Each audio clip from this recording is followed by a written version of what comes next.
The Peugeot 208's infotainment system integrates navigation, Bluetooth, and media controls through a touchscreen interface.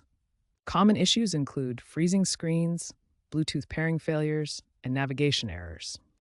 Resetting the system is the primary troubleshooting step. A soft reboot is a quick restart by holding the power button for 5 to 10 seconds. A factory reset restores to default settings via the settings menu or holding volume up-down plus power for 10 seconds. For Bluetooth issues, unpair and repair devices after a reset. Navigation problems from outdated maps are fixed via over-the-air updates or manual USB updates. Always perform resets with the vehicle stationary and the ignition on. To perform a soft reboot, hold the infotainment system's power button for 5 to 10 seconds until the system restarts.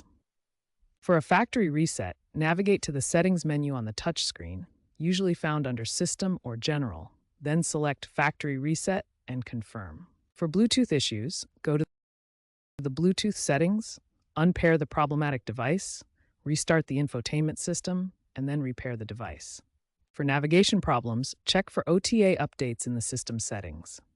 If unavailable, download the latest map data from the Peugeot website onto a USB drive and follow the on-screen prompts to update. Note, OTA updates have resolved a majority of issues reported since 2023 per Stellantis internal metrics.